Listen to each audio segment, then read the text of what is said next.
adsorption isobars.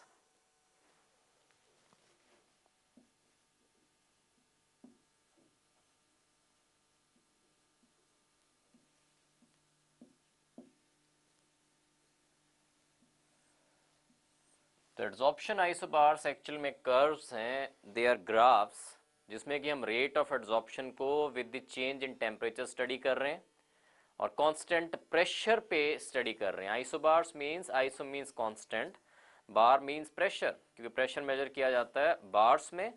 तो isobars means constant pressure पे अगर रेट ऑफ एड्जॉर्प्शन हम स्टडी करें with the rise in temperature, उससे जो कर्व्स ऑब्टेन होंगे, ग्राफ्स जो ऑब्टेन होंगे, they are called adsorption isobars. तो इसको हम, इसमें दो तरह के ग्राफ्स ऑब्टेन होंगे क्योंकि फिजिकल एड्जॉर्प्शन में अलग ग्राफ ऑब्टेन होगा. In case of physical adsorption the curve obtained would be something like this. यहां पे on the y axis we have x over m. X is mass of the gas being adsorbed, m is mass of the adsorbent या mass of the solid जिस पे gas adsorb हो रही है. यहां पे we have temperature और graph ऐसे को आएगा और कांस्टेंट प्रेशर पे ये बात हो रही है, प्रेशर इज कांस्टेंट. तो फिजिकल एड्सॉर्प्शन जो है वो डिक्रीज कर रही है with the rise in temperature. x over m that is rate of adsorption decrease कर रहा है with the rise in temperature. क्यों डिक्रीज कर रहा है? हमें पता है फिजिकल एड्सॉर्प्शन जो है that is exothermic process. Gas जब एड्सॉर्ब होगी सॉलिड में तो gas adsorbed on solid, adsorbed on solid. इस साइड को जो प्रोसेस है this is exothermic process, heat evolve हो रही है इस साइड को, और बैकवर्ड साइड में इट इज एंडोथर्मिक प्रोसेस. तो जब आप इस इक्विलिब्रियम को डिस्टर्ब करोगे, कैसे डिस्टर्ब करोगे? टेम्परेचर इंक्रीज करवा के आप इसको डिस्टर्ब करोगे तो इक्विलिब्रियम ये वाला किस साइड को शिफ्ट होना चाहिए? According to Le Chatelier principle ये बैकवर्ड डायरेक्शन में शिफ्ट होना चाहिए, बिकॉज बैकवर्ड में हीट एब्जॉर्ब होगी. और इक्विलिब्रियम भी यही चाहता है कि आपने अगर इसको डिस्टर्ब किया with the rise in temperature, temperature आप इंक्रीज करवा के अगर इसको डिस्टर्ब करवा रहे हो तो इक्विलिब्रियम चाहेगा जो टेम्परेचर इंक्रीज हुआ है वो वापस वहां पे आ जाए. तो जब आप टेम्परेचर इंक्रीज करवा रहे हो तो इक्विलिब्रियम बैकवर्ड शिफ्ट हो रहा है. बैकवर्ड शिफ्ट होने का मतलब जो गैस एड्सॉर्ब हुई है सॉलिड पे उसकी डिसॉर्प्शन होती जाएगी. That means rate of adsorption जो है that will decrease with the rise in temperature. This is in case of physical adsorption, adsorption isobar in case of physical adsorption. Whereas in case of chemical adsorption, जो adsorption isobars हैं they are somewhat different. chemical adsorption में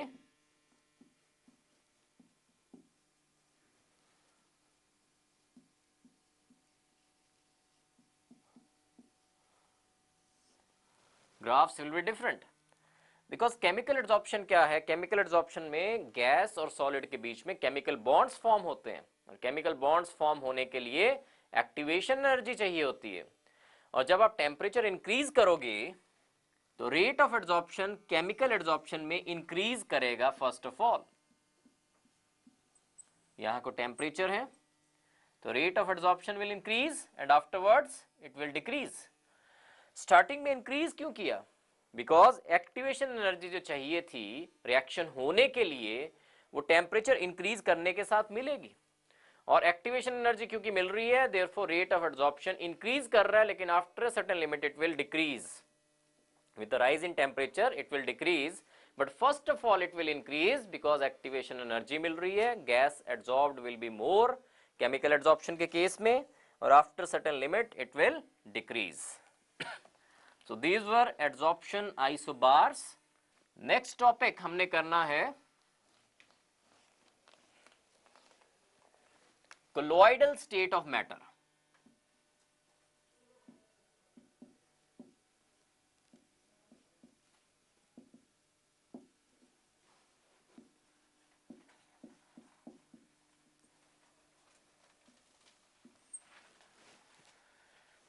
Colloidal state of matter.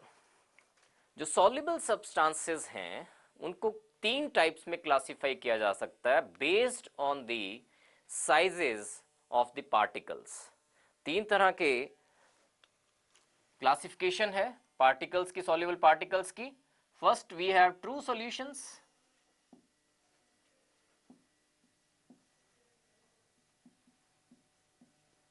and then we have colloidal state या colloidal sol or colloidal solution. Third we have suspension.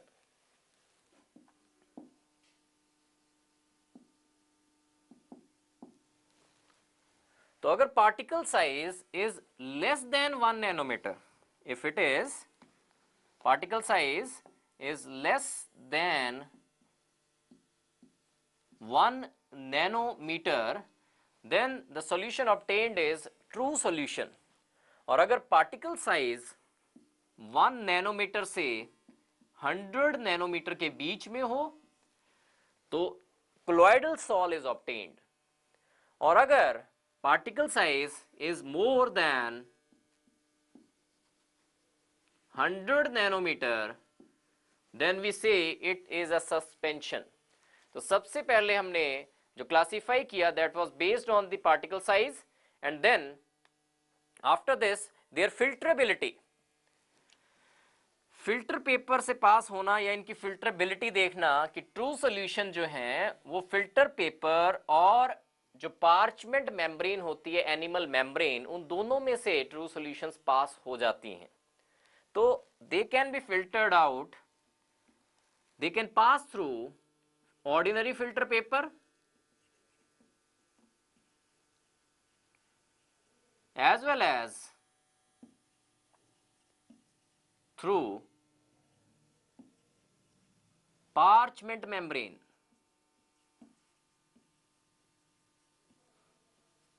और animal membrane.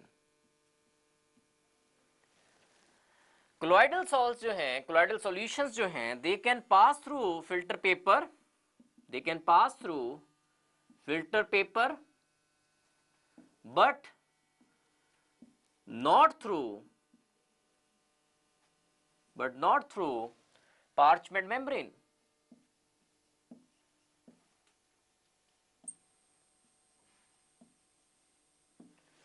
और जो suspensions हैं वो ना तो फिल्टर पेपर से, नीदर थ्रू फिल्टर पेपर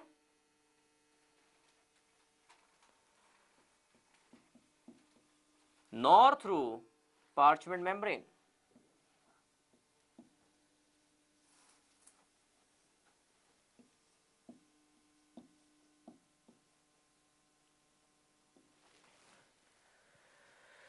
तो थर्ड जो है इनका क्लासिफिकेशन,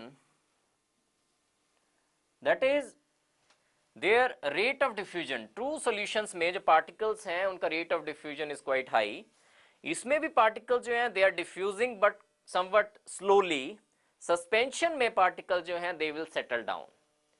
तो डिफ्यूजन के साथ साथ इनका सेटलमेंट भी देख लेते हैं कि सेटलिंग होगी कि नहीं होगी। सस्पेंशन में मैंने कहा रेट ऑफ डिफ्यूजन नहीं है, डिफ्यूजन नहीं हो रहा पार्टिकल्स का, वो नीचे बैठ जाएंगे जैसे mud particle suspended in water. तो जब तक स्टरिंग करते रहोगे तब तो मड पार्टिकल सस्पेंडेड रहेंगे पानी में, otherwise they will settle down. तो इसमें पार्टिकल्स जो सेटल डाउन कर जाते हैं, कोलॉइडल सॉल्यूशन में सेटल नहीं करेंगे, डिफ्यूजन रहेगा, लेकिन heavier particles they may settle down. और इसमें rate of diffusion is quite high, particles will not settle down. जो कोलॉइडल सॉल्यूशंस हैं दे आर ट्रांसल्यूसेंट, दिखने में their solution will be translucent. जो ट्रू सॉल्यूशंस हैं दे आर ट्रांसपेरेंट। सस्पेंशंस जो हैं दे आर ओपेक। तो मैंने कहा तीन तरह से क्लासिफाई किया जा सकता है सॉल्युबल पार्टिकल्स को, एक ट्रू सॉल्यूशंस, एक कोलॉइडल सॉल्यूशंस, एक सस्पेंशन। और पार्टिकल साइज के हिसाब से क्लासिफाई किया गया है। अगर पार्टिकल साइज 1 नैनोमीटर से कम हो तो ट्रू सॉल्यूशंस में आएगा, जैसे NaCl इन वाटर। अब ये कोलॉइडल सॉल्यूशन में पार्टिकल साइज इज 1 नैनोमीटर से लेके 100 नैनोमीटर। और सस्पेंशन में particle size will be more than 100 nanometer. फिर इनका फिल्ट्रेबिलिटी, ट्रू सॉल्यूशन जो है फिल्टर पेपर से भी, ऑर्डिनरी फिल्टर पेपर से भी और पार्चमेंट मेम्ब्रेन दोनों से पास हो जाएगी। कोलॉइडल सॉल्यूशन जो है फिल्टर पेपर से पास हो जाएगी लेकिन पार्चमेंट मेम्ब्रेन से पास नहीं होंगे उसके पार्टिकल्स। कोलॉइडल पार्टिकल जो हैं पार्चमेंट मेम्ब्रेन या एनिमल मेम्ब्रेन से पास नहीं होते। और सस्पेंशन के जो पार्टिकल्स हैं वो ना तो फिल्टर पेपर से ना ही पार्चमेंट मेम्ब्रेन से पास होते हैं। फिर इनका रेट ऑफ डिफ्यूजन की बात हुई। जो ट्रू सॉल्यूशंस हैं उसमें रेट ऑफ डिफ्यूजन जो है पार्टिकल्स का that is very high, particle settle down नहीं होंगे। इसमें भी पार्टिकल्स डिफ्यूज करेंगे कोलॉइडल सॉल्ट्स में, रेट ऑफ डिफ्यूजन पर थोड़ा कम होगा और heavier particles they may settle down. Suspension में डिफ्यूजन नहीं होगा, पार्टिकल नीचे सेटल डाउन कर जाते हैं थोड़ी देर बाद, जैसे मडी पार्टिकल्स इन वाटर। जब तक स्टरिंग करते रहोगे, उसको घुमाते रहोगे आप, तब तक तो वो सस्पेंडेड रहेंगे लेकिन after some time they will settle down. तो बेसिकली हमने यहाँ पे कोलॉइडल स्टेट ऑफ मैटर जो है इस पे एम्फेसाइज करना है, इसकी स्टडी करनी है हमने सरफेस केमिस्ट्री में। तो कोलॉइडल पार्टिकल्स क्या हुए, कोलॉइडल सॉल्यूशंस क्या हुई, ऐसी सॉल्यूशंस जिसमें पार्टिकल्स जो हैं उनका साइज जो है that will be from 1 nanometre to 100 nanometre.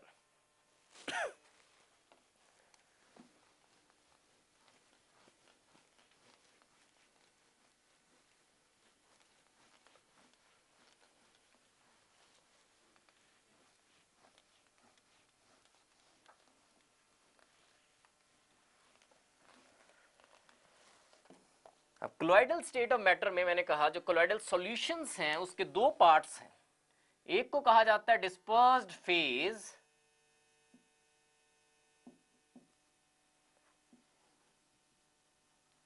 और सेकंड इज डिस्पर्शन मीडियम।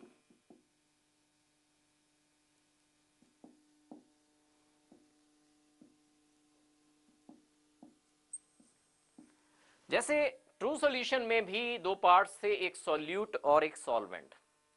नमक डाला है पानी में तो नमक को हम कहते हैं सॉल्यूट, पानी को कहते हैं सॉल्वेंट। सिमिलरली कोलॉइडल सॉल्यूशंस के भी दो पार्ट्स हैं, dispersed phase and dispersion medium. जैसे dust particle suspended in air that is a colloidal sol. Dust particle जो है सस्पेंडेड इन एयर वो एक कोलॉइडल सॉल्यूशन है।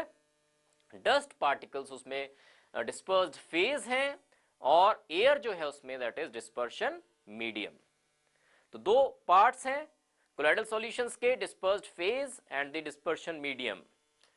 Next is classification of colloidal sols.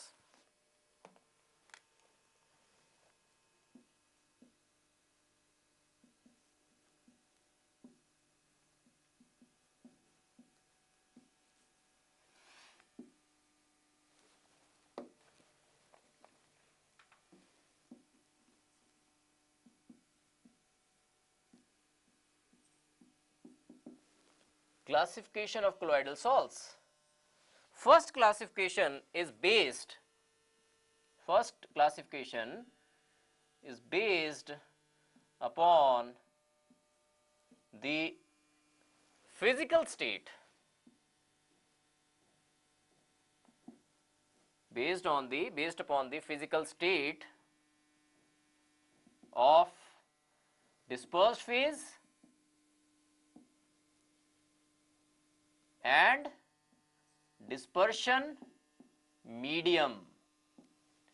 The first classification is based upon the physical state of the dispersed phase and the dispersion medium. तो इसके basis पे colloidal souls 8 तरह से classify की जा सकती हैं। फर्स्ट इज, यहां पे जो मैं लिख रहा हूं सबसे पहले डिस्पर्स्ड फेज है,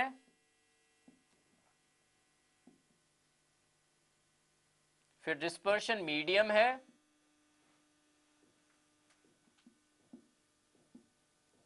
फिर एक एक एग्जाम्पल है हर एक का।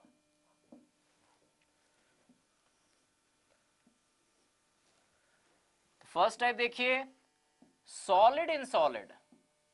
सॉलिड डिस्पर्स्ड फेज हो और सॉलिड ही डिस्पर्शन मीडियम हो, तो वैसी जो सॉल है उसका एग्जाम्पल है gem stones.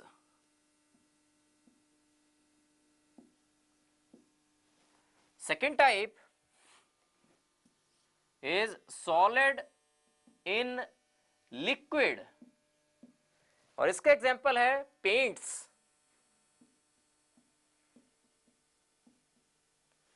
Then we have third type solid in gas, तो इसका एग्जाम्पल है dust particle suspended in air. Next is liquid in solid, इसका एग्जाम्पल है cheese, butter etcetera. Next type is liquid in liquid, which are also called emulsions. Liquid in liquid also called emulsions. इसका example है milk. Next type is liquid in gas, तो इसका example है fog. Liquid in gas, for example fog. Next type is gas in solid. Gas in solid, certain stones, pumice stone, example. And last is gas in liquid, and example is foam rubber और leather, जो झाग बनती है in case of soap. Leather is example of colloidal sol of gas in liquid. तो देखिए 8 तरह की हैं colloidal sols. Gas in gas, that will not be a colloidal sol, that is a true solution. तो इसको आपने mind में रखना है कि gas in gas is not a colloidal sol. देखिए 8 टाइप्स ये dispersed phase and dispersion medium. Solid in solid, for example gemstones. Solid in liquid, for example paints. Solid in gas, for example dust particles. Liquid in solid, cheese or butter. Liquid in liquid, milk. Liquid in gas, fog. Gas in solid, pumice stone. और gas in liquid, leather, जो झाग बनती है. So this was the classification based upon the physical state of the dispersed phase and the dispersion medium. Next classification जो है colloidal salts की, that is based on the interactions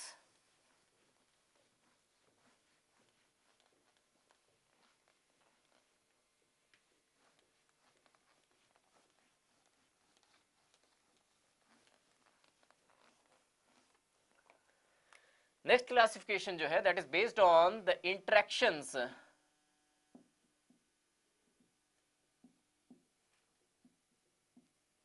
between the dispersed phase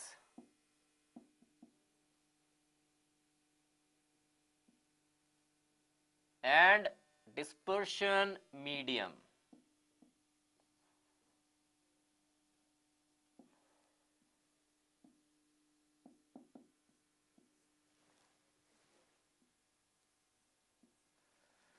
So इसके base पे जो interactions के base पे classification है that is of 2 types. एक होती हैं लायोफिलिक कोलॉइड्स और एक होती हैं लायोफोबिक कोलॉइड्स. फर्स्ट टाइप जो है इसमें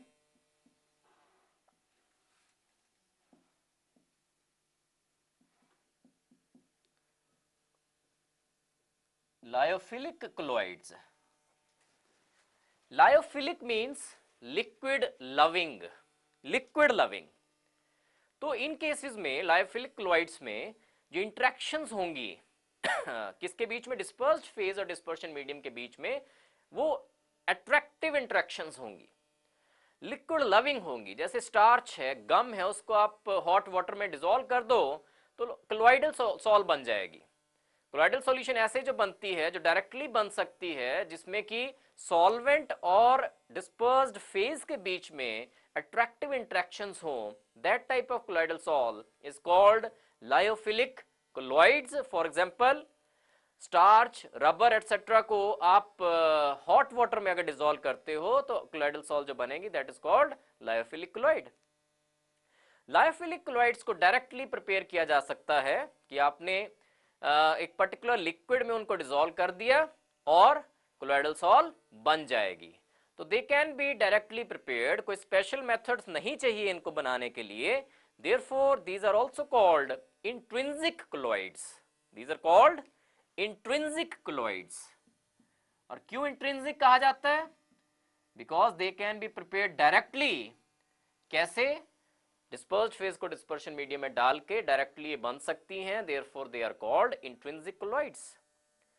लास्ट पॉइंट जो इसमें है लायोफिलिक कोलॉइड्स में, कि अगर डिस्पर्शन मीडियम से डिस्पर्स्ड फेज को अलग कर दिया जाए, रीजन कोई भी हो सकता है, इवेपोरेशन हो सकती है कि इवेपोरेट कर जाए पानी, जो डिस्पर्स्ड फेज बचेगी उसमें से दोबारा से कोलॉइडल सॉल्ट बनाई जा सकती है। कैसे बनाई जा सकती है? जस्ट आप डिस्पर्शन मीडियम को दोबारा से डिस्पर्स्ड फेज के साथ मिक्स कर दो, कोलॉइडल सॉल्ट दोबारा से बन जाएगी। इसलिए therefore these are also called lyophilic colloids are also called reversible colloids, कि इनको दोबारा से बनाया जा सकता है। अगर डिस्पर्स्ड फेज अलग हो जाती है डिस्पर्शन मीडियम से, then also they can be again prepared. कैसे? डिस्पर्शन मीडियम को दोबारा से डिस्पर्स्ड फेज में डाल दीजिए, कोलॉइडल सॉल दोबारा से तैयार हो जाएगी, दोबारा से बन जाएगी। Therefore they are also called reversible colloids. तो देखिए लायोफिलिक में मैंने कहा सबसे पहले जो इंटरेक्शंस हैं डिस्पर्स्ड फेज और डिस्पर्शन मीडियम के बीच में, अट्रैक्टिव इंटरेक्शंस हैं, लिक्विड लविंग सॉल्ट्स भी कहते हैं इनको। और नंबर 2 पॉइंट इसमें मैंने कहा कि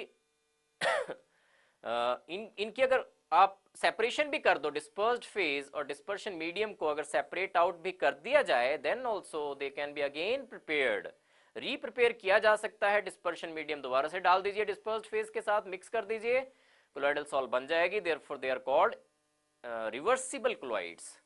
और क्योंकि डायरेक्टली बनाई जा सकती है डिस्पर्स्ड फेज और डिस्पर्शन मीडियम को मिक्स करके, कोई स्पेशल मेथड नहीं चाहिए बनाने के लिए, देयरफॉर इन कोलॉइड्स को इंट्रिंसिक कोलॉइड्स भी कहा जाता है। नेक्स्ट टाइप जो है, they are lyophobic colloids.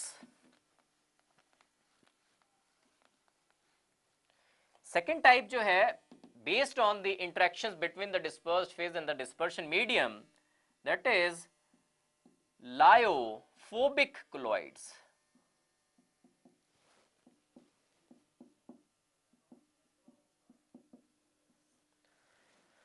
Phobic means phobia, phobia means hate. अगर लिक्विड हेटिंग सॉल्ट्स हों उनको लायोफोबिक क्लोराइड्स कहा जाता है। जैसे मेटल्स की या उनके सल्फाइड्स की सॉल्ट्स बनानी हो तो वो डायरेक्टली नहीं बन सकते कि आपने गोल्ड को पानी में डिसॉल्व कर दिया और उसकी सॉल्ट बन जाएगी, स्पेशल मेथड चाहिए, इसलिए इनको एक्सट्रिंसिक क्लोराइड्स भी कहा जाता है। तो फर्स्ट ऑफ ऑल जो इंटरेक्शंस हैं डिस्पर्स्ड फेज और डिस्पर्शन मीडियम के बीच में वो अट्रैक्टिव नहीं है, हेट टाइप ऑफ रिपल्शंस हैं, उनको कह सकते हैं कि जो इंटरेक्शंस हैं डिस्पर्स्ड फेज और डिस्पर्शन मीडियम के बीच में, they are not attractive interaction. एकदम से आपस में वो लविंग टाइप ऑफ अट्रैक्शंस नहीं होंगी कि एकदम से मिक्स किया दोनों को और कोलॉइडल सॉल्ट तैयार हो जाएगी। कुछ स्पेशल मेथड चाहिए बनाने के लिए, स्पेशल मेथड से लायोफोबिक कोलॉइड्स बन सकती हैं। Therefore these are called they are also called lyophobic colloids. Third जो है पॉइंट इसमें कि अगर इवेपोरेशन हो जाती है या किसी और मेथड से डिस्पर्शन मीडियम को डिस्पर्स्ड फेज से सेपरेट आउट कर दिया जाता है, तो दोबारा से अगर बनाना होगा इनको, तो ऐसा नहीं है कि आप डिस्पर्शन मीडियम डिस्पर्स्ड फेज में डाल दें और कोलॉइडल सॉल्ट तैयार हो जाएगी। नहीं, स्पेशल मेथड से दोबारा से बनानी पड़ेंगी, वो मेथड हम बाद में करेंगे। बट क्योंकि एक बार अगर डिस्पर्शन मीडियम अलग हो जाता है डिस्पर्स्ड फेज से, दोबारा से बनाने के लिए दोबारा से आपको स्पेशल मेथड्स लगाने पड़ेंगे। डिस्पर्स्ड फेज और डिस्पर्शन मीडियम को जस्ट मिक्स करके लायोफोबिक क्लोराइड्स को तैयार नहीं किया जाता। Therefore they are called extrinsic chlorides. They are called extrinsic और इरिवर्सिबल क्लोराइड्स। तो perfect word will be they are called irreversible colloids. और एक्सट्रिंसिक किस लिए यूज कर रहे हैं? एक्सट्रिंसिक इसलिए यूज कर रहे हैं कि डिस्पर्स फेज और डिस्पर्शन मीडियम को जस्ट मिक्स करके ये वाली कोलॉइड्स नहीं बन सकती, therefore these are called extrinsic colloids. और अगर डिस्पर्शन मीडियम को सेपरेट आउट किया जा रहा है और दोबारा से बनाना है, again you have to employ certain special method, therefore these are also called irreversible colloids. So these are liquid heating, number 2 extrinsic, number 3 irreversible colloids. So this was classification based upon the interactions between dispersed phase and the dispersion medium. Next type of classification जो है that is based upon the nature of the particles.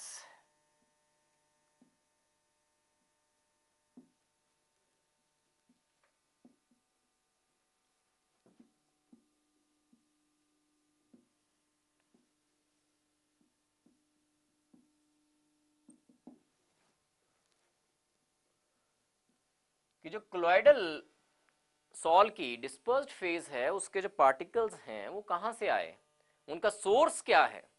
First type जो है इसमें that is multi molecular colloids.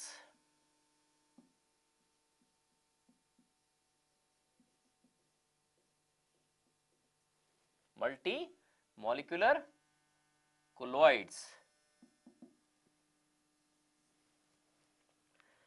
तो multi molecular colloids ऐसी colloids हैं जिसमें कि किसी सब्सटेंस को अगर डिसॉल्व करते हो आप एक पर्टिकुलर किसी सुटेबल लिक्विड में या सुटेबल सॉल्वेंट में, तो मॉलिक्यूल्स या फिर एटम्स उस सब्सटेंस के आपस में एग्रीगेट्स फॉर्म कर लेंगे और एग्रीगेट्स फॉर्म करने के बाद उनका जो कोलॉइडल, उनका जो साइज होगा पार्टिकल्स का, that will B of colloidal nature.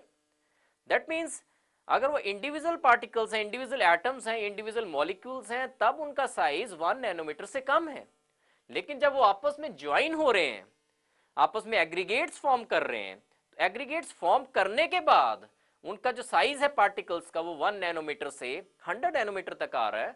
तो ऐसी सॉल्ट्स जो कि एटम्स की एटम्स कई थाउजेंड्स ऑफ एटम्स आपस में ज्वाइन होने के बाद या थाउजेंड्स ऑफ मॉलिक्यूल्स आपस में ज्वाइन होने के बाद कोलॉइडल साइज पार्टिकल्स बना रहे हैं, ऐसी कोलॉइडल सॉल्ट्स को मल्टी मॉलिक्यूलर कोलॉइड्स कहते हैं। For example S8 sulphur exist in this form S8। ऐसे थाउजेंड्स ऑफ S8 आपस में ज्वाइन हो जाते हैं जब इसको एक पर्टिकुलर सॉल्वेंट में डिसॉल्व किया जाता है, और थाउजेंड्स ऑफ S8 जब आपस में ज्वाइन हो जाते हैं उसके बाद उनका साइज जो हो जाता है that falls in the range of 1 nanometre to 100 nanometre, and after that they start behaving as colloidal solutions, they start behaving as colloidal salts. तो ऐसी salts को we call them multimolecular colloids. second type इसमें है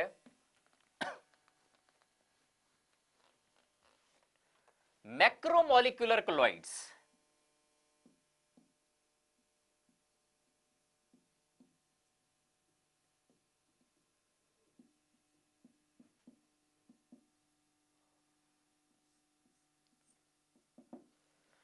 मैक्रोमोलिक्यूलर क्लोइड्स, जैसे कि नाम से पता चल रहा है कि मैक्रोमोलिक्यूल्स को, अगर मैक्रोमोलिक्यूल्स मींस ऐसे मॉलिक्यूल जिनका बहुत ज्यादा मॉलिक्यूलर मास होता है, दे आर एक्चुअली पॉलीमर्स भी कहा जा सकता है, लेकिन exact word will be macromolecule such as cellulose है, स्टार्च है, प्रोटीन्स हैं, दे आर ऑल मैक्रोमोलिक्यूल्स। तो मैक्रोमोलिक्यूल्स को अगर एक सुटेबल लिक्विड में डिसॉल्व किया जाए तो उस लिक्विड में डिसॉल्व करने के बाद उनका जो पार्टिकल साइज होगा वो 1 नैनोमीटर टू 100 नैनोमीटर उसका साइज हो जाएगा। और जब उसका साइज 1 नैनोमीटर से 100 नैनोमीटर हो जाएगा तो उनको कौन सी सॉल्ट्स कहेंगे? मैक्रोमोलिक्यूलर कोलॉइड्स कहेंगे उनको, बिकॉज उनका सोर्स क्या है, पार्टिकल्स का सोर्स क्या है? मैक्रोमोलिक्यूल्स। स्टार्च हो गया वो मैक्रोमोलिक्यूल है, सेल्यूलोज मैक्रोमोलिक्यूल है, प्रोटीन एक मैक्रोमोलिक्यूल है। तो मैक्रोमोलिक्यूल्स की हेल्प से जो कोलॉइडल सॉल्ट्स बन रही हैं they are called macromolecular colloids. Third type are associated colloids.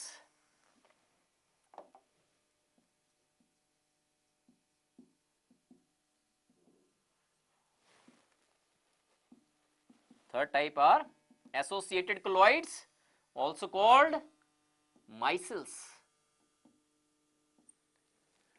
तो एसोसिएटेड colloids जो हैं या माइसेल्स जो हैं वो कैसे बनती हैं, इसका मैं एग्जांपल लूंगा सोप्स का. Soaps are nothing but sodium salts of higher fatty acids. जैसे सोडियम स्टीरेट जो है, सोडियम स्टीरेट, ये सारे इनका जनरल फॉर्मूला जो है सॉल्ट्स का, they are RCOONA, but R group has to be a very large group. Sodium salts of higher fatty acids they are soaps. तो RCONA जो है लोअर कंसंट्रेशन पे एक स्ट्रॉन्ग इलेक्ट्रोलाइट की तरह बिहेव करेगा. स्ट्रॉन्ग इलेक्ट्रोलाइट की तरह बिहेव करने का मतलब है RCO नेगेटिव और Na पॉजिटिव की फॉर्म में ये डिसोसिएट हो जाएगा और ऐसे ये अलग अलग फॉर्म में एग्जिस्ट करेंगे. लेकिन एक पर्टिकुलर कंसंट्रेशन के ऊपर which is called critical micellization concentration, CMC, that is critical micellization concentration के ऊपर और क्राफ्ट टेम्परेचर के ऊपर, क्राफ्ट टेम्परेचर के ऊपर RCONA आपस में हंड्रेड्स ऑफ RCONA आपस में ज्वाइन हो जाएंगे और एसोसिएशन बनाएंगे विच इज कॉल्ड ए माइसेल. कैसे देखिए माइसेल बनेगी, CMC से ऊपर और क्राफ्ट टेम्परेचर के ऊपर बनेगी, पहले तो ये पता होना चाहिए. और उसके बाद आपको RCONA मैं बता रहा हूं आपको कि इसको ऐसे भी लिखा जा सकता है कि this is tail, this is head, और ये जो टेल है this is hydrophobic water repelling है, और ये जो हेड है this is water loving.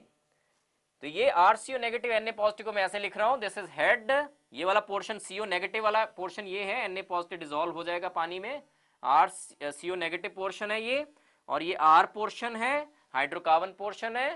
Tell is hydrophobic and head is hydrophilic. CMC से ऊपर और क्राफ्ट टेम्परेचर के ऊपर ऐसे हंड्रेड्स ऑफ मॉलिक्यूल्स आपस में ज्वाइन हो जाएंगे विद देयर टेल्स इनवर्ड्स, पानी से दूर,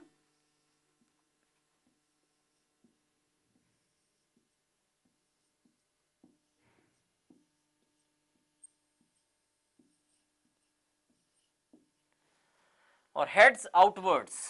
तो ऐसे हंड्रेड्स आपस में ज्वाइन होंगे, और जब आपस में ज्वाइन हो गए ये, इनका एसोसिएशन बनने के बाद अब इनका साइज जो होगा that will be in the range of 1 nanometre to 100 nanometre. That is, अब इनका साइज जो है वो कोलॉइडल सॉल्ट की फॉर्म में आया. अब ये कोलॉइडल सॉल्ट्स की तरह बिहेव कर रहे हैं. तो कपड़े जो धोए जाते हैं इसी के बेसिस पे हैं.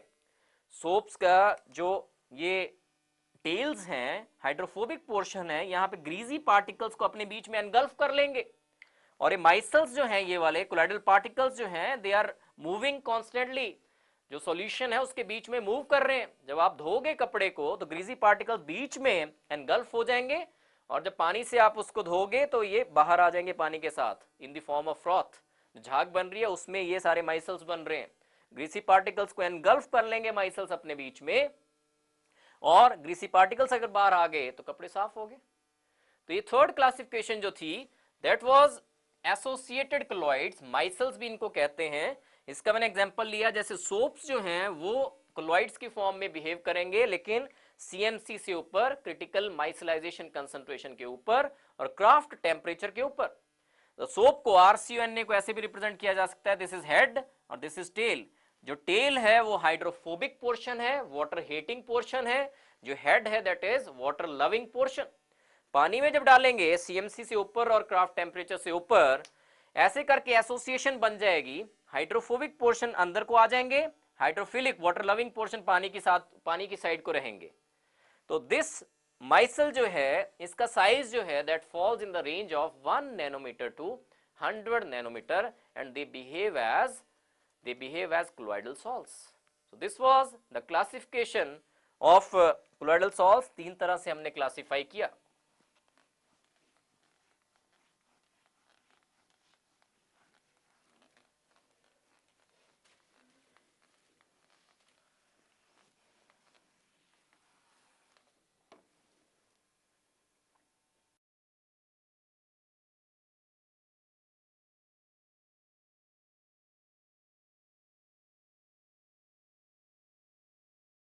Next topic is preparation of colloidal salts.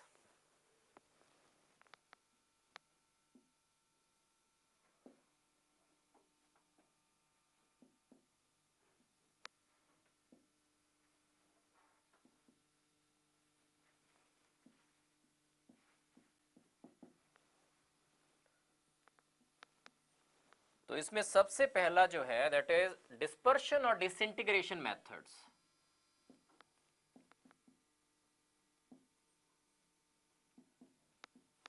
Preparation of colloidal salts में फर्स्ट मेथड इज डिस्पर्शन और डिसइंटीग्रेशन मेथड्स।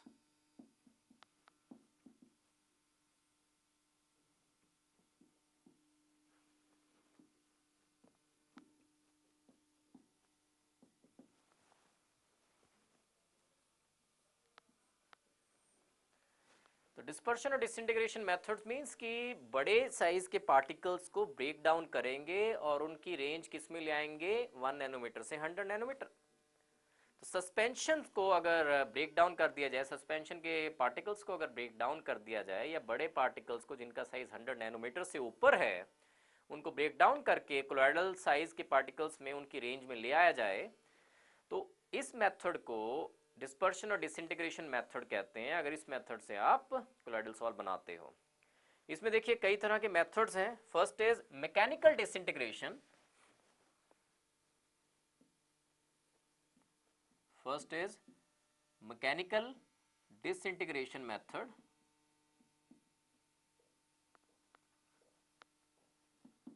तो इसमें मैकेनिकली डिसइंटीग्रेट किया जाता है बड़े पार्टिकल्स को और कोलॉइडल रेंज में लेके आया जाता है उनको, और जो एपरेटस यूज होता है that is called colloidal mill. The apparatus used is called colloidal mill.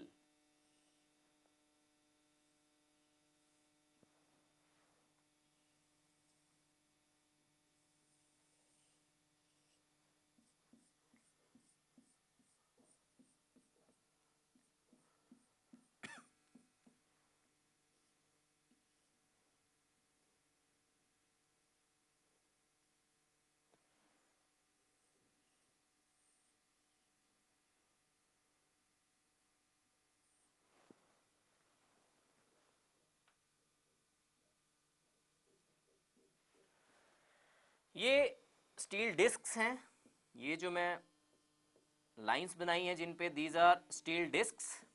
ये रोटेट कर रही हैं अपोजिट डायरेक्शन में और 7000 रेवोल्यूशंस हैं पर मिनट। इनकी 7000 रेवोल्यूशंस हैं पर मिनट। ये बेल्ट्स हैं, ये अगर इस साइड को रोटेशन दे रहा है तो दूसरा इस साइड को रोटेशन दे रहा है, इस तरह से। और यहां से ऊपर से सस्पेंशन डाली जाती है, सस्पेंशन नीचे आएगी। यहाँ पे स्टील डिस्क्स के अंदर इनको इस तरह से इनका साइज अरेंज किया होता है कि ये ब्रेक डाउन होके पार्टिकल्स का साइज 1 नैनोमीटर से 100 नैनोमीटर रह जाए, और यहां से जो डिस्चार्ज निकलेगा इन दोनों साइड से, उनमें जो पार्टिकल साइज होगा that will be from 1 nanometre to 100 nanometre. अगर पार्टिकल साइज 1 नैनोमीटर से 100 नैनोमीटर के बीच में है तो that will be called colloidal salt. तो देखिए, first type is mechanical disintegration. Mechanically disintegrate करेंगे, आप बड़े पार्टिकल्स को तोड़ोगे और जो छोटे पार्टिकल्स का साइज होना है that will be from 1 nanometre to 100 nanometre. और मैकेनिकली डिसइंटीग्रेट कर रहे हो, ये एपरेटस यूज किया जाता है, कोलॉइडल मिल है ये। ऊपर से आपने सस्पेंशन डाली, ये स्टील डिस्क्स हैं, स्टील की डिस्क्स हैं जिनकी 7000 रेवोल्यूशंस हो रही हैं पर मिनट, अपोजिट डायरेक्शंस में मूव कर रही हैं। और यहां से जो डिस्चार्ज आएगा, जो चीज निकलेगी, जो सॉल्यूशन निकलेगी, that will be colloidal salt, because उनका पार्टिकल साइज जो है 1 नैनोमीटर से 100 नैनोमीटर के बीच में होगा। So this was first disintegration method, that is mechanical disintegration. Next is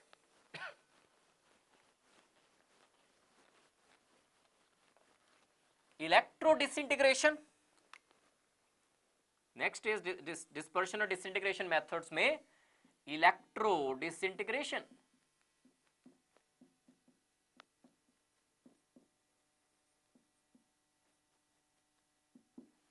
Or it is also called Bradig's, after the name of the scientist Bradig, Bradig's arc method. तो इस ब्रेडिग्स arc method में या electro disintegration में क्या किया जाता है कि जिस मेटल की कोलॉइडल सॉल्ट बनानी है उसको इलेक्ट्रोड्स की फॉर्म में लिया जाता है। पहले मैं डायग्राम बना दूं।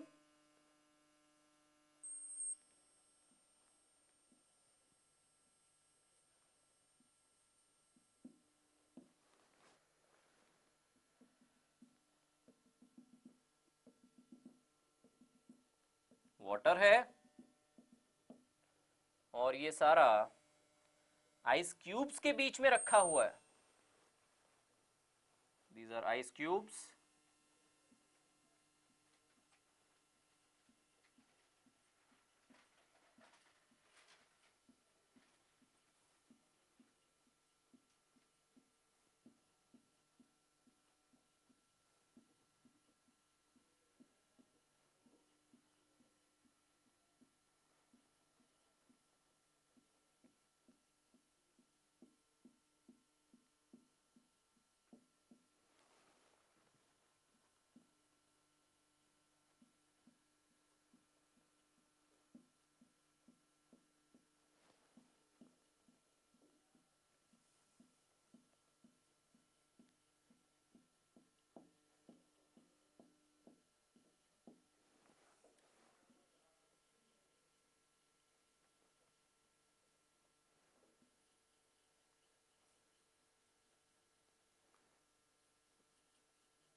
So this is ये इलेक्ट्रोड्स हैं. जैसे आपने सिल्वर की क्लोइडल सॉल्व बनानी है तो सिल्वर के इलेक्ट्रोड्स हैं. इनमें इलेक्ट्रिक आर्क स्ट्राइक करेंगे. इलेक्ट्रिक आर्क स्ट्राइक करने का मतलब कैथोड और एनोड को आप नजदीक लेके जाओगे, उससे हीट जनरेट होगी. हीट जब जनरेट होगी तो ये वेपराइज हो जाएगा मेटल. मेटल जब वेपराइज होगा उसके वेपर्स बनेंगे, उसी टाइम उसकी कंडेंसेशन भी हो जाएगी. बिकॉज इस पानी को आपने बहुत ही ठंडे, यहाँ पे आइस क्यूब्स रखी हैं और ठंडा किया हुआ है. जैसे वेपर्स बनेंगे उसकी कंडेंसेशन हो जाएगी और कंडेंस्ड पार्टिकल जो होंगे they will be in the colloidal range. 1 nanometre से 100 नैनोमीटर की रेंज में होंगे. उनका साइज जो होगा, डायमीटर जो होगा, that will be from 1 nanometre to 100 nanometre. That means that will be a colloidal sol. देखिए, this is Bredig's arc method. Electro disintegration है. इलेक्ट्रिसिटी की हेल्प से आपने डिसइंटीग्रेट किया, ब्रेक डाउन किया, और जिसका आपने क्लोइडल सॉल्व बनाना है, जिस मेटल का, उसका आपने इलेक्ट्रोड्स लिए और उनके बीच में इलेक्ट्रिक आर्क स्ट्राइक किया. इलेक्ट्रिक आर्क स्ट्राइक करने का मतलब उनको नजदीक लेके गए, इलेक्ट्रिक डिस्चार्ज होगा, हीट जनरेट होगी, और हीट जनरेट होने से मेटल जो है वेपराइज होगा, और जैसे ही वेपराइज होगा उनकी कंडेंसेशन भी हो जाएगी, क्योंकि पानी बहुत ठंडा है, उसको आइस बाथ में रखा हुआ है. और जो पार्टिकल्स बनेंगे अब उनका रेंज जो होगा that will be from 1 nanometre to 100 nanometre. So this is the second method disintegration में, इलेक्ट्रो डिसइंटीग्रेशन, और also called Bredig's arc method. Third method is peptization. Dispersion और डिसइंटीग्रेशन मेथड्स में third method is peptization.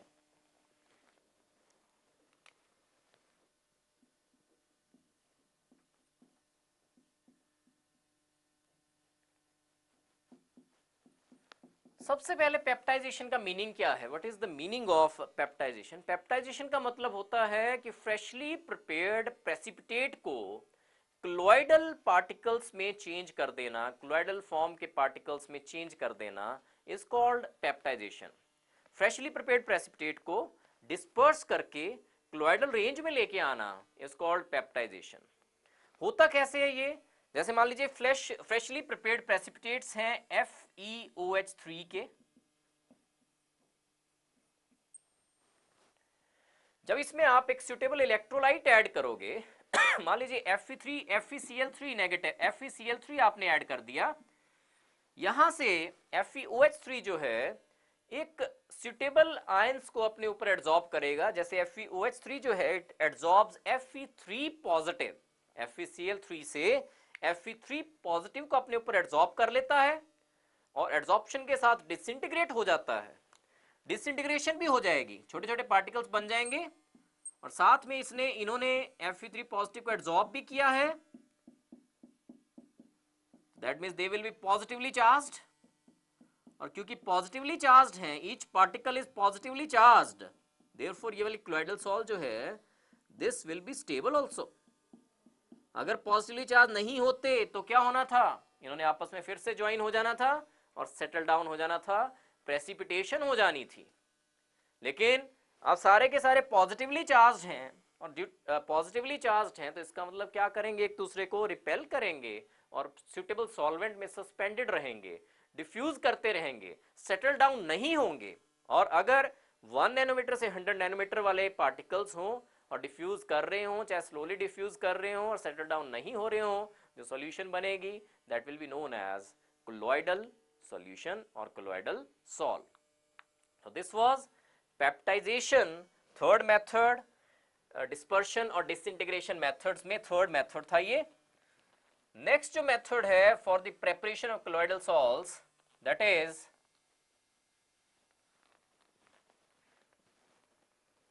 Condensation और aggregation methods.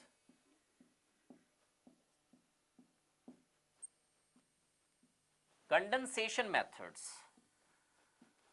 और जितने भी हम methods कर रहे हैं ये लायोफोबिक क्लोराइड्स के लिए कर रहे हैं, बिकॉज लायोफिलिक क्लोराइड्स तो बहुत इजीली बन जाती हैं. डिस्पर्शन मीडियम और डिस्पर्स्ड फेज को आप ऐड कीजिए, एक दूसरे में मिक्स कीजिए, you will get the lyophilic chloride. जितने भी स्पेशल मेथड डिस्कस कर रहे हैं हमने first of all disintegration method discuss किए. नेक्स्ट इज कंडेंसेशन मेथड्स अब डिस्कस कर रहे हैं. सारे के सारे मेथड जो हम डिस्कस कर रहे हैं they are for the preparation of lyophobic chlorides. ऐसी क्लोराइड जिसमें कि इंटरेक्शन जो होंगी डिस्पर्स्ड फेज और डिस्पर्शन मीडियम के बीच में, they will not be attractive type of interactions. उनके बीच में अट्रैक्टिव इंटरेक्शंस नहीं होंगी, इजीली उनको बनाया नहीं जा सकता, स्पेशल मेथड से बनाया जा सकता है. फर्स्ट हमने डिस्कस किया डिसइंटीग्रेशन मेथड. सेकेंड टाइप जो है they are condensation methods. Condensation में मीन्स आप कंडेंस करोगे, स्मॉल पार्टिकल्स को कंडेंस करोगे और बड़ा पार्टिकल बनाओगे, और बड़े पार्टिकल का साइज जो है that should be within 1 nanometre to 100 nanometre range. और अगर 1 नैनोमीटर से 100 नैनोमीटर के बीच में होगा वो, that will be a colloidal salt. और कंडेंसेशन मेथड्स में first is chemical methods. Chemical reaction से आप बना सकते हो.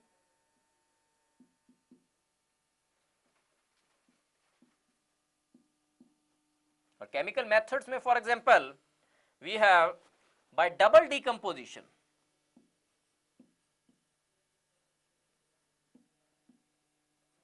Bye double decomposition,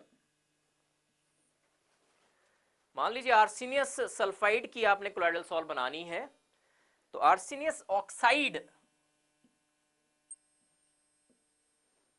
plus H2S, H2S gas pass की जाए सॉल्यूशन में से, आर्सेनियस ऑक्साइड के सॉल्यूशन में से, तो we will obtain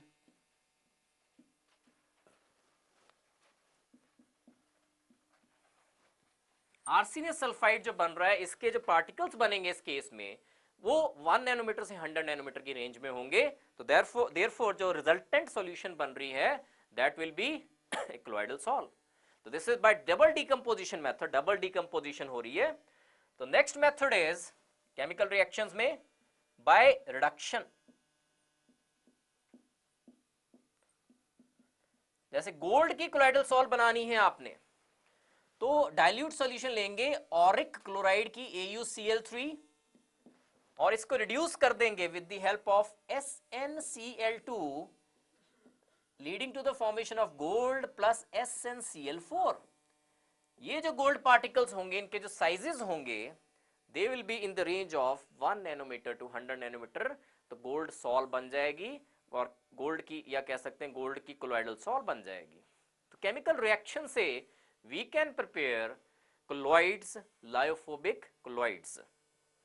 Next method condensation में ही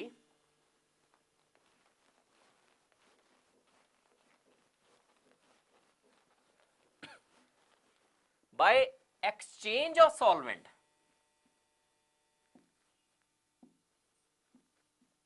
by exchange of solvent.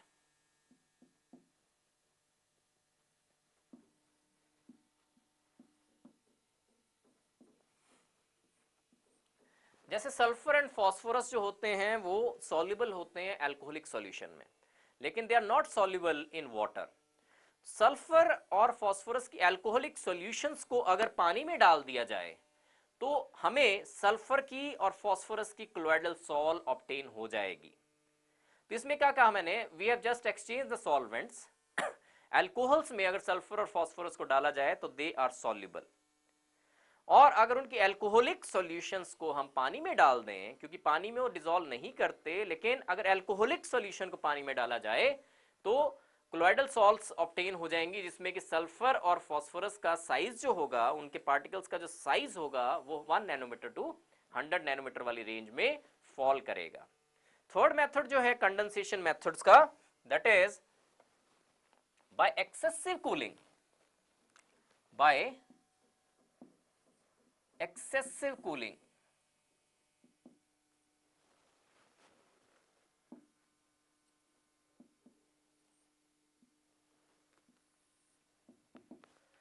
और एक्सेसिव कूलिंग में अगर हमने मान लीजिए आइस का कोलॉइडल सॉल्ट बनाना है इन ऑर्गेनिक सॉल्वेंट्स, तो इसमें क्या करेंगे कि पानी और ईथर को अगर मिक्स कर दें और उसको कूल कर दें, एक्सेसिवली कूल कर दें, पानी और ईथर को मैंने कहा मिक्स करके एक्सेसिवली उसको कूल डाउन कर दें, तो we will obtain colloidal salt, जिसमें कि आइस पार्टिकल्स जो होंगे they will be suspended in the solution of ether. Ice particles will be suspended in the ether, और उसमें आइस पार्टिकल का साइज जो होगा that will be from 1 nanometre to 100 nanometre. So these were condensation and disintegration methods to prepare special type of salts which are called lyophobic colloids.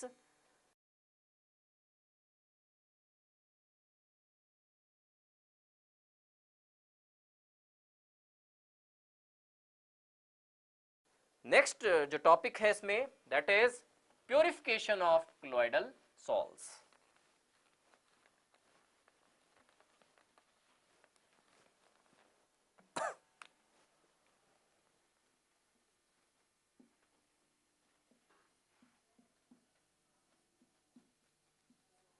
Purification of colloidal salts.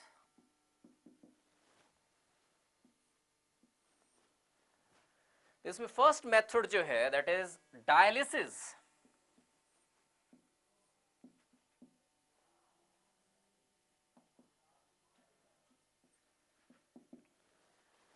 Dialysis में हम ये property use करते हैं colloidal salts की कि colloidal salt particles जो हैं या कोलॉइड्स जो हैं वो एनिमल मेम्ब्रेन या पार्चमेंट में पास नहीं होते, लेकिन जो क्रिस्टलॉइड्स हैं, जैसे अनवांटेड सॉल्ट्स हैं, NaCl है मान लीजिए, पानी में आपने NaCl भी डाल रखा है और कोलॉइडल पार्टिकल्स भी हैं उसमें, और NaCl को और कोलॉइडल सॉल्ट पार्टिकल्स को अगर आपने सेपरेट करना है तो आप एनिमल मेम्ब्रेन की हेल्प से सेपरेट आउट करवा सकते हो।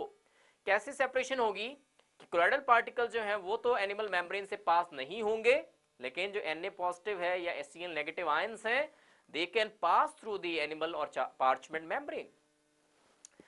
और एक एपरेटस में बना रहा हूं, इसमें जो सेलोफेन मेम्ब्रेन है उसका बैग बना दिया जाएगा। दिस इज सेलोफेन मेम्ब्रेन, और वी कैन से दैट, और इसके बीच में फनल है,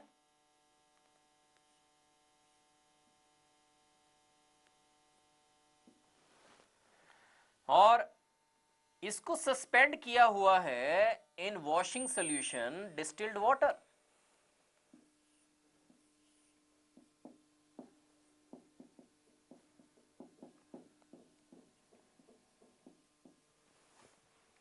डिस्टिल्ड वाटर में इसको सस्पेंड किया हुआ है,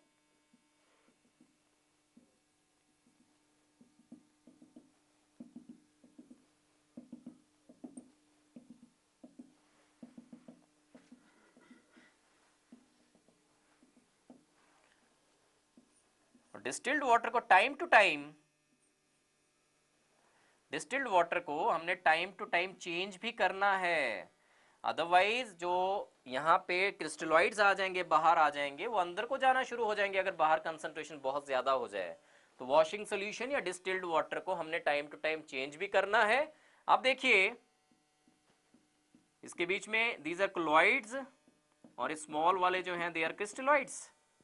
जब इसको सेलोफेन मेम्ब्रेन में डाल के आप कोलॉइडल सॉल्ट को, इम्प्योर कोलॉइडल सॉल्ट को डिस्टिल्ड वाटर में सस्पेंड करेंगे, तो ये जो बारीक वाले क्रिस्टलॉइड्स हैं ये तो बाहर आ जाएंगे, लेकिन कोलॉइड्स जो हैं they will not come out, because क्लोइडल particle जो हैं they can not pass through animal parchment membrane और वेजिटेबल मेम्ब्रेन और सेलोफेन ट्यूब। तो सेलोफेन का ये बैग बनाया गया, ऊपर से ये फनल है जिसमें से आप क्लोराइड को ऐड कर सकते हो, इम्प्योर क्लोराइडल सॉल्यूशन को ऐड कर सकते हो। यहाँ से डिस्टिल्ड वाटर है, इसको टाइम टू टाइम चेंज कर रहे हैं, यहाँ से इम्प्योर डिस्टिल्ड वाटर निकाल रहे हैं, वहाँ से प्योर डिस्टिल्ड वाटर आ रहा है, जो इम्प्योर होता जा रहा है पानी उसको यहाँ से निकालते जा रहे हैं हम।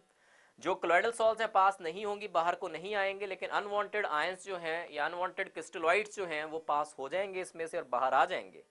और इसको अगर फास्ट करना हो प्रोसेस को, तो यहाँ पे हम इलेक्ट्रोड्स लगा देते हैं, positively charged and negatively charged. इससे जो ये डायलिसिस प्रोसेस है ये फास्ट हो जाता है। This is positively charge, this is negatively charged. Electrodialysis बोलते हैं उसको, इलेक्ट्रिसिटी की हेल्प से। ये डायलिसिस फिनोमिनन है, इसका बहुत ज़्यादा यूज़ किया जाता है ऐसे पेशेंट्स के लिए जिनकी किडनी फेलियर हो गया हो।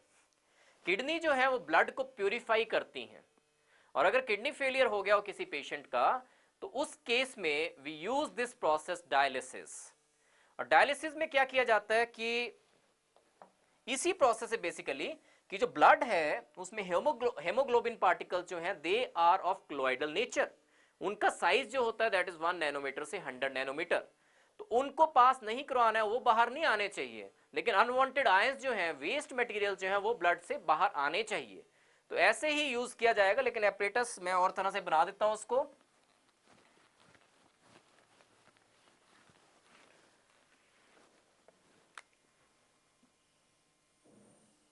वॉशिंग सोल्यूशन है इसमें, यहां से ब्लड आ रहा है, इंप्योर ब्लड फ्रॉम आर्टरीज, ये सेलोफेन ट्यूब है, और इसमें वी हैव वॉशिंग सोल्यूशन जिसको time to time we will change.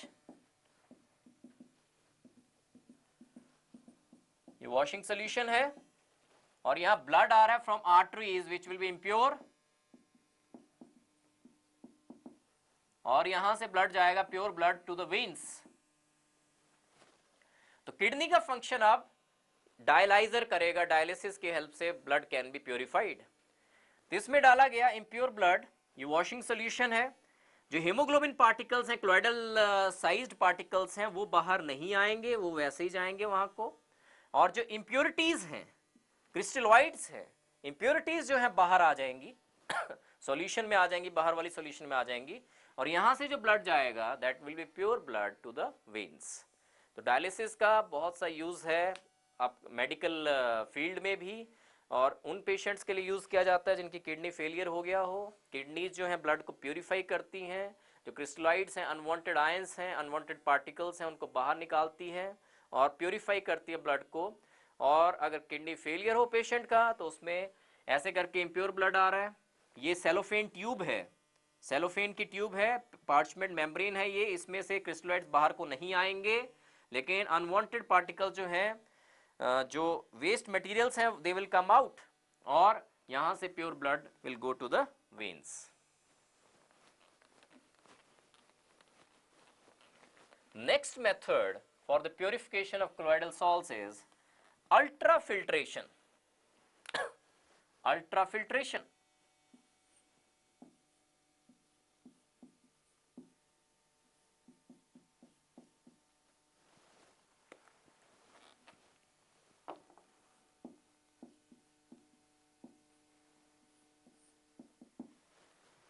तो हमें ये पता है कि जो नॉर्मल फिल्टर पेपर्स होते हैं, ऑर्डिनरी फिल्टर पेपर जो होते हैं, उसमें से जो क्लोइडल सॉल्ट पार्टिकल्स हैं वो पास हो जाते हैं।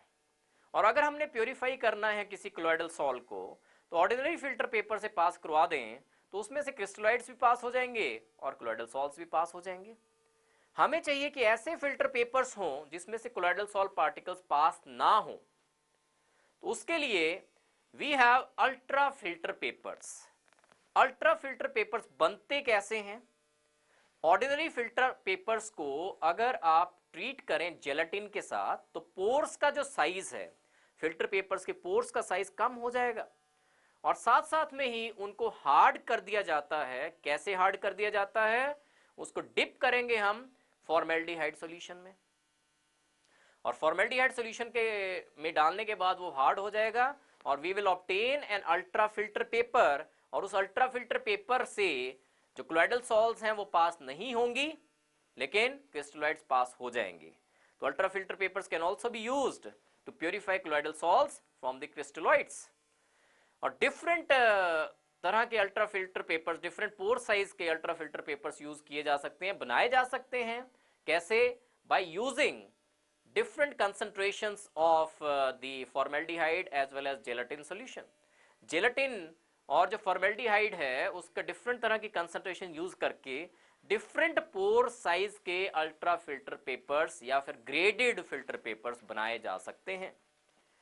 तो मैंने कहा अल्ट्रा फिल्ट्रेशन में क्या है, we use ultra filter papers to purify colloidal salts. Colloidal salts जो हैं वो ऑर्डिनरी फिल्टर पेपर से तो पास हो जाती हैं, लेकिन अल्ट्रा फिल्टर पेपर से कोलॉइडल सॉल्ट्स पास नहीं होते हैं, कोलॉइडल सॉल्ट के पार्टिकल्स पास नहीं होते हैं, लेकिन क्रिस्टलॉइड्स के पार्टिकल्स पास हो जाते हैं।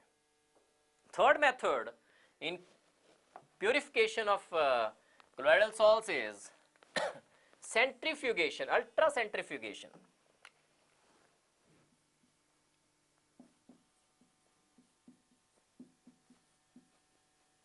अल्ट्रा सेंट्रीफ्यूगेशन, तो सेंट्रीफ्यूगेशन या अल्ट्रा सेंट्रीफ्यूगेशन में क्या करेंगे कि कोलॉइडल सॉल्ट्स को बहुत ज़्यादा जोर से रोटेशन दी जाती है इन अल्ट्रा सेंट्रीफ्यूज मशीन। जब रोटेशन देंगे तो कोलॉइडल सॉल्ट पार्टिकल्स जो हैं वो सेटल डाउन हो जाएंगे, नीचे बैठ जाएंगे, और जब वो नीचे बैठ जाएंगे तो सॉल्यूशन को डीकेंट ऑफ किया जा सकता है, ऊपर वाली सॉल्यूशन को सेपरेट आउट किया जा सकता है। ऊपर वाली सॉल्यूशन जो होगी that will contain the impurities as well as the crystalloid particles, और जो नीचे सेटल डाउन रह जाएगा that will be colloidal salt particles. This was the third method, ultra centrifugation. Ultra centrifugation में क्या किया जाता है कि कोलॉइडल सॉल्ट को बहुत जोर से रोटेशन दी जाती है, रेवोल्यूशंस दी जाती हैं अल्ट्रा सेंट्रीफ्यूज मशीन में, और रेवोल्यूशंस देने से क्या फायदा होगा कि जो कोलॉइडल सॉल्ट पार्टिकल्स हैं दे विल सेटल डाउन, और जो क्रिस्टलाइड पार्टिकल्स हैं वो नीचे नहीं बैठेंगे, इंप्योरिटीज भी नीचे नहीं बैठेंगी, और सॉल्यूशन को डीकेंटेशन की जा सकती है। सॉल्यूशन की डीकेंटेशन करके कोलॉइडल सॉल्ट पार्टिकल नीचे रह जाएंगे, ऊपर वाला सॉल्यूशन जो है that can be separated out. So these were the methods to purify the colloidal salt solutions।